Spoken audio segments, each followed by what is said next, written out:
What's on, ladies and gentlemen? My name's Ross, I like games, and today we need to talk Keyforge. We knew that the new Keyforge set was going to be announced today. That wasn't a big surprise. We knew that it was going to be part of the Fantasy Flight Games in-flight report. But that doesn't mean we're not delighted to know about the new set, and that doesn't mean there aren't super exciting things about it. It's called Dark Tidings, and it has been confirmed for release in February. Now, that to me is a bit weird. It's slightly later than we would usually assume. Now, generally speaking, we've been having a May-November release cycle. Age of Ascension came out May 2019. Worlds Collide came out November 2019. Mass Mutation was supposed to be May 2019, but ended up being delayed till kind of July, although it did vary around the world. So, really, we're waiting 7 months for Dark Tidings. We're getting a set in February that we probably should have had in November, which means it is actually coming out 3 months later than we would usually expect. But with everything going on in the world, I don't think we can be terribly upset about it. It's a 7-month gap, kind of, from Mass Mutation, which is slightly more than we'd like, but there's a new Keyforge set coming, and honestly, with everything going on in the world right now, delays are expected. It ain't just Keyforge, and there's an exciting new set to get to, so maybe we won't be too upset about it coming slightly later than we would ideally like. Oh yeah, and there's a new house. Unfathomable. Now, that actually is a convenient word to use for my reaction to this house. Now, we knew there was a fish house coming. We saw on the card Terms of Redress way back in Call of the Archons a fish creature being threatened, and those anomalies that came around in Worlds Collide. One of them was Valucanth, that was clearly a fish person, and brought in a tide mechanic. We'll get to the whole tide mechanic later. That has also been revealed. So we knew the fish house was coming, but in Secrets of the Crucible, they showed us 2 new houses. And then they introduced a different house in this set. I have no problem with this, incidentally. I want all the Keyforge lore I can get my hands on. It just strikes me as interesting that the RPG book showed us 2 new houses, but neither of them was the next house to be released in the card game. Also, rip my prediction. My prediction was that we were going to be getting Skyborn. Clearly, that is not true. So what do we know about Unfathomable? They're replacing Dis. Dis are being removed from this particular set. We do know the house lineup will get there. Essentially, Dis are out, Unfathomable are in. And this is sad. I love Dis. Dis were the house my wife always chose when we played Keyforge. They are the disruptive house, they are the fun house. They're really shown by cards like Control the Weak that makes you choose a particular house. Or Ember Imp, which stops you from playing more than 2 cards in a turn. They're a very fun house that a lot of people like. They're probably my 4th favourite house. I liked them. I liked this. But the thing is that Unfathomable, they are a control house. They play in a controlling way. Or to put it simply, they are kind of mechanically similar to Dis, so it makes sense that Dis would be removed to make way for them. It does, for me, open up interesting questions about whether Dis and Unfathomable are ever going to end up in the same set together, or whether they are going to be essentially making way for each other, given that they seem to play in a fairly similar manner, that is, frustrating your opponent and trying to stop what they do or control what they do, rather than trying to amber rush, fight, etc., etc. It's going to be interesting to figure that one out. Now, what we're told is they control the board, that it is exhausting to play against, and that they allow you to place penalties for certain actions. Now, we weren't given any examples of what this actually means. I don't know whether playing penalties is an actual mechanic, i.e. you literally place penalties, or whether they were just using that phrasing to refer to punishing your opponent for doing stuff. So one of the cards, and we really haven't seen many, but one of the cards we've seen from Unfathomable is the Chosen One, and the Chosen One is a 9-power creature with the skill that reads, instead of readying creatures they control during their ready card step, Your opponent deals 1 damage to the Chosen One for each exhausted creature they control. So if they've got 3 exhausted creatures, then rather than readying them at the end of their turn when they usually would, they would deal 3 damage to the Chosen One. That could be absolutely brutal. Also, as a side note ruling query, essentially if they had more creatures and the Chosen One has power, or remaining HP, call it what you will, they would essentially not ready any of their creatures and they would overkill the Chosen One. I'm fairly sure that was what would happen.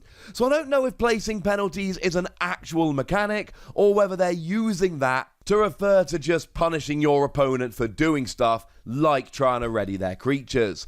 Either way, it seems like they are a very much control-focused house, which is why they're replacing Dis.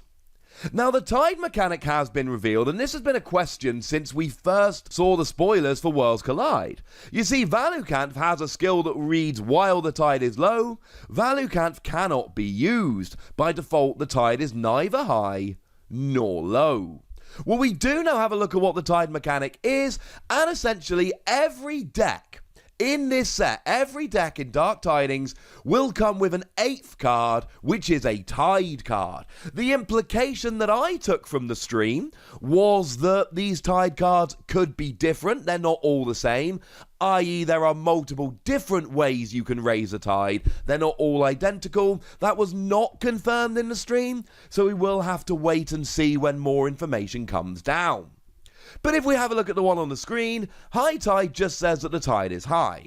And we were told that the majority of the cards that gain advantages from the tide will be when the tide is high. Now, it is interesting to say they said the majority, they didn't say all. So the implication I took, and again, we're having to take implications, we're having to infer from the language they used, because a lot of this is not confirmed, but it seems like a lot of cards will take advantages from the tide being high, but at the very least they are leaving it open that some cards could benefit the tide being low.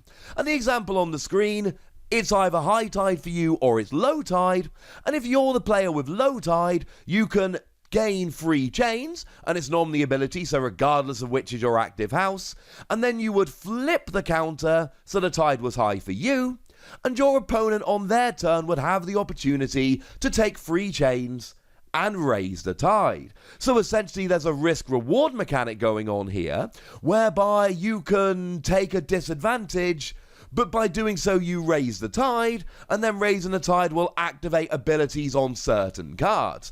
I.e. if you really want to use Valukanth, you've got to take 3 chains in order to do so.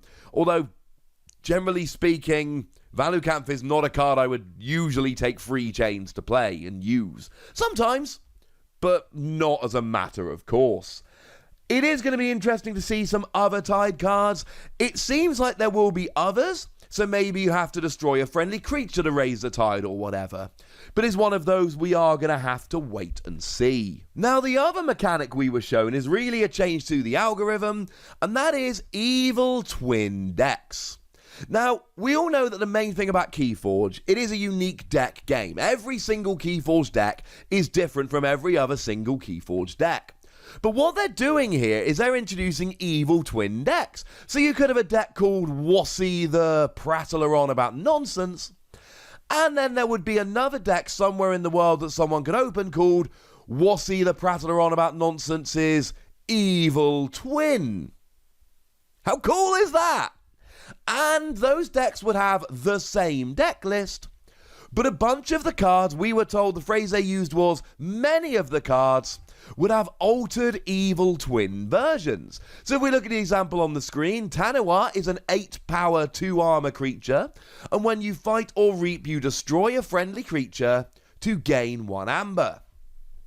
But evil twin Tanawa, and look how lovely the artwork is, in the regular version it's threatening the creatures, in the evil twin version it has been tamed. You see it's got a head, neck restraint thing on it, and they're sitting on his head. Also, the artwork has changed, so it's kind of thunder and lightning and dark and rainy and all of that. The weather has turned. And it goes down to 4 power, 1 armor, which is not good. But when you fight or reap, you put a creature from your discard pile on top of your deck to essentially guarantee you draw it at the end of your turn. It allows you to replay and recover and reuse your most powerful, best whatever creatures. That is kind of a ridiculously good skill. These seem really fun. And of course, now the entire Keyforge community is all going to be coming together, because every time somebody opens an Evil Twin deck, there is going to be a mad scramble around the internet to try and find the person who has the regular deck. That it's going to lead to like a community scavenger hunt. And that is going to be awesome. You know that there are going to be Facebook groups dedicated to helping players pair Evil Twins with the regular decks. And that sounds like so much fun to me. Now, we are told there are going to be over 200 new cards. That's fairly standard. And we do have certain products that have been revealed, but it's everything we would expect. Regular decks, deluxe decks, and the 2-player starter deck. Cool. Now, we have been shown a couple of cards. There's a little montage on the screen. We really can't see very much. We do see Evil Twin versions of Sensaphilo and Chelonia, but we really don't have enough to see much about them, unfortunately. And, I mean, there are a couple of cards we can see. Captain Nobeard is a 3-power Shadows creature.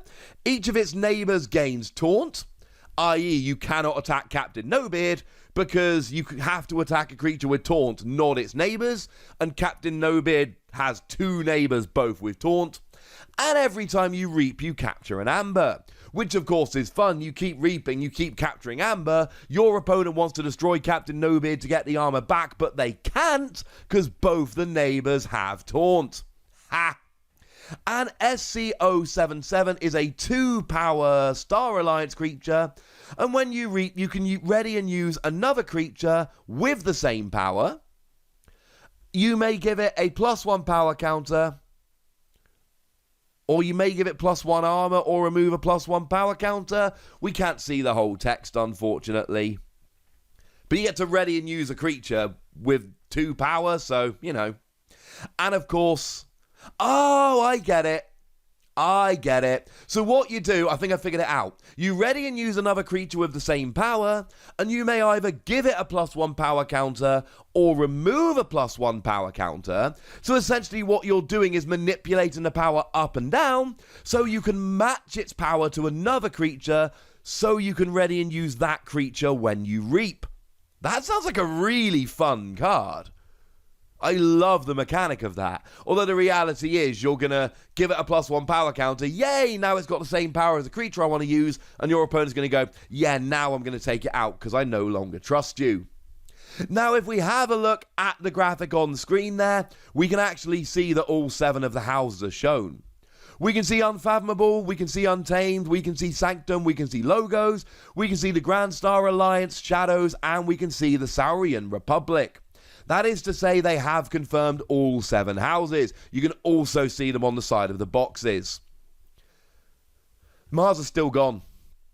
This is now the 3rd set in a row with no Mars. They were taken out for Worlds Collide, left out for Mass Mutation, still left out with Dark Tidings. So that's genuinely sad. Mars are like my favourite house. I love Mars. And we're now 3 sets in a row with no Mars. That is really upsetting. This is inevitable, incidentally. This is the nature of having houses. We are now up to 10 houses in total. There were 7 in Call of the Archons. Worlds Collide added in the Grand Star Alliance and the Saurian Republic. And then we end up with Unfathomable here. For what it's worth, it looks like we're getting 2 sets a year. And what used to be the November set is now kind of the February set, the one announced at Gen Con. It looks like that is going to be the one that introduces new houses. We are going to cycle houses through, but at minimum it's going to be 2 years or just over with the delayed releases between Mars appearing in the game. That is genuinely sad for me, but everybody's got their favourite house. Houses are going to be cycling. This is inevitable. We can't get too upset about it. So that's what we know, ladies and gentlemen. We know it's coming out in February 2021. We know there is a new house. There is a new mechanic in terms of the tide and a 38th card in every deck.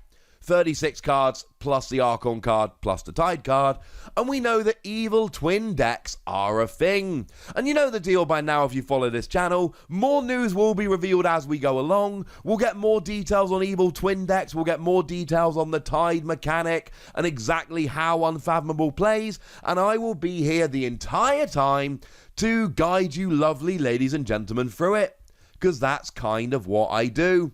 It's kind of my thing. So now, ladies and gentlemen, it's over to you. I want to know what you think about this new set, the announcement, the new house, Mars not coming back, Dis being taken away, etc, etc.